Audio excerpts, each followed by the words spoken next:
হেসে উড়িয়ে দিচ্ছ তো, মিস করবে কিন্তু। দেখো দ্বিতীয় দিন তোমার সাথে এই যে আসলাম, এবারে আমি বুঝে যাবো তুমি কেমন, তারপর আর একদিন মিশবো।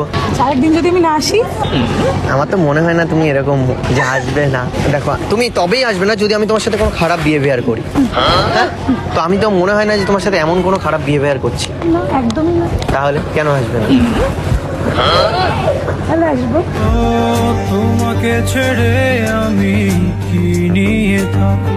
জানো আমি না মানে একটা কথা বলবো, তুমি খারাপ মাইন্ডে নেবে কিনা জানি না, মানে আমি মরে যাচ্ছি তোমার ওই রূপের আগুনে। চলো না যাই আমরা পালিয়ে এই ভরা ফাগুনে। চল পলায়ে যাই এই ফাগুনি পূর্ণিমা রাতে। এই অবস্থা, এটা প্রথমত এটা ফাগুন মাস না, এটা অগ্রহণ মাস। এর পরেই তো আসবে না, এরপর অঘ্রাণ পৌষ মাঘ ফাল্গুন। আগে আসুক তারপর। দেখাতেই হবে না কিন্তু, পালাতে হবে। আমি তাদের চাকরি বিয়ে করবো না। কেন?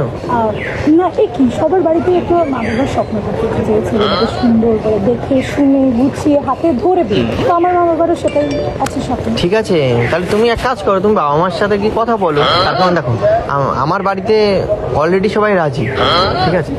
আর আমাকে দেখলে মনে হয় না তোমার বাড়ি থেকে হবে না রাজি, আমার মনে হয় তোমার বাড়িও হবে রাজি। দেন দেখবে আমাদের বিয়েতে ফাটবে অনেক বাজি। পারবে না কেউ তোমার আমার মাঝে সিরিয়াসলি দুম দাম করে বাজি ফাটবে। আর আমার ইচ্ছা আছে দুম দাম করে সারা গ্রাম কেন এলাকার লোক ভাবে কি ব্যাপার। আমি বাড়ি গিয়ে বলি তোমাকে তবে দুম দাম করে পিটাই, তোমাকে তবে দুম দাম করে পিটাই।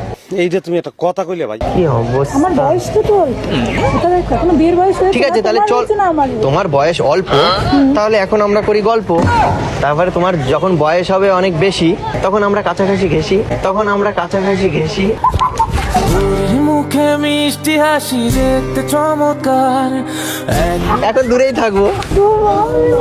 কি আমি কি খারাপ কিছু বলেছি? না, তাহলে কিছু বলতে তাহলে বয়স অল্পতে গল্প করাই ঠিক আছে, যখন বেশি হবে তখন ঘষাঘষি ঠিক আছে, কোনো ব্যাপার না। তখন সেটা ফ্যামিলির থেকে মানবে যে না ছেলে মেয়ে বড় হয়েছে, এখন এটা মেনে নেওয়ার কোনো ব্যাপার না। আরে ততদিনে তুমি এরকম সুন্দরী আরো অনেক করবে। আমার তো চোখ অন্যদিকে আর যাচ্ছেই না, এই কি রে? তাহলে আমি ঠিকই আবার তোমার কাছে আসবো। আমার বাড়িতে তুমি জানো তুমি কি হচ্ছে, তুমি জানো এখন যদি আমি হতে না পারি তোমার বর, তাহলে আমাকে ছাড়তে হবে আমার ঘর।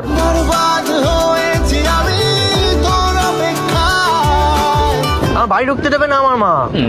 আমার জন্য তোমাকে তোমার ঘর ছাড়তে হবে। হ্যাঁ বলেছে তুই আসলে তোরা দুজন একসাথে বাড়ি আসবি, নয়তো আসবি না। তাহলে এবার বলো আমি কি করব? এখন তোমার বোন না হলে আমাকে ঘরও ছাড়তে হবে আমার। কি একটা বিপদের মধ্যে আমি পড়েছি। এইটা আমি এখন ভাবছি যে কেন ছেলে হয়ে জন্মালাম। এরকম তো আর বাড়ি থেকে ইয়ে করতো না, একটা ছেলে মেলে দেখে বিয়ে দিয়ে দিত। আচ্ছা আচ্ছা। আর এখন কিরম বিপদে পড়েছি, এদিকে তুমিও রাজি হচ্ছে না, এদিকে বাড়িতেও আমাকে ঢুকতে আমি দেবে না। বাড়ি থেকে কি বলবো? যেরকম একটা রাস্তায় আমি মায়াপুর গেছিলাম, একটা ছেলে আসলো অনেক শাড়ি বললো, এখন বলছে আমার বিয়ে করতে। এটা বলবো? আর শায়রির কথা কেন বলবে? তা কি বলবো? বলবে এরকম একটা ছেলেকে আমার ভালো লাগে তাই বলবে। ভালো লাগে। হ্যাঁ। তা আমার এখন ভালো লেগেছে কি লাগেনি সেটা তুমি কিভাবে বুঝছো? তোমায় ছেড়ে বহু দূরে যাব কোথায়। দেখো অনেক কাজ আছে যেগুলো করলে তোমার ভালো লাগবে, কিন্তু সেগুলো তো আমি এখন করবো না। বুকের মাঝে তোর নাম লিখেছি আমি, বুকের মাঝে। আর তার মধ্যে দেখো বাড়ি থেকে যে বাবা মাকে বলবো, মা ওরা তো জানতে চাইবে যে ছেলেটা কি করে। তুমি তো বললে তুমি সেটেল না, তাহলে আমি বাড়ি তুমি কিভাবে কি বলবো? তোমার পরিচয় তো কি দেবে যে তুমি কি করো? হ্যাঁ মানছি আমি করি না কোনো কাজ, কিন্তু আমি যদি তোমাকে পাই তাহলে বানিয়ে দেবো তাজ। তোমাকে চাই, শুধু তোমাকে চাই, আর কি। পাশে থাকার মতন একটা মানুষ না পেলে না লাইফে বড় কিছু করা যায় না, একা কিচ্ছু করা যায় না। দেখো সেটেল হওয়ার পর তো অনেক মেয়ে পাওয়া যায়। আমি যদি আজকে চাকরি করি, এই তো তুমি দেখো নিজে মুখেই বলছো, আমি যদি একটা চাকরি করতাম কি হতো? তোমার বাবা তো আমার বাড়ি চলে যেত, এই আমার মেয়ের সাথে এই যে কথা বলেছ বিয়ে করতে হবে। হ্যাঁ এই না, ওরকম সিরিয়াসলি। না, বাবা অবভিয়াসলি সবার আগে দেখতো যে ছেলেটা কেমন। একটা নর্মাল চাকরি করে কত টাকা ইনকাম করা যায়? 20,000 30,000। বিষয় না, সে কিন্তু নিজের না, পায়ে দাঁড়িয়েছে কিনা ওইটা মেন বিষয়। পায়ে দাঁড়ানোর থেকেও অন্য কিছু দাঁড়ানোটা ইম্পর্টেন্ট। তোমাকে নিয়ে খটকা শোনো না ফুলটুসি খেলেছি প্রেমের ফটকা।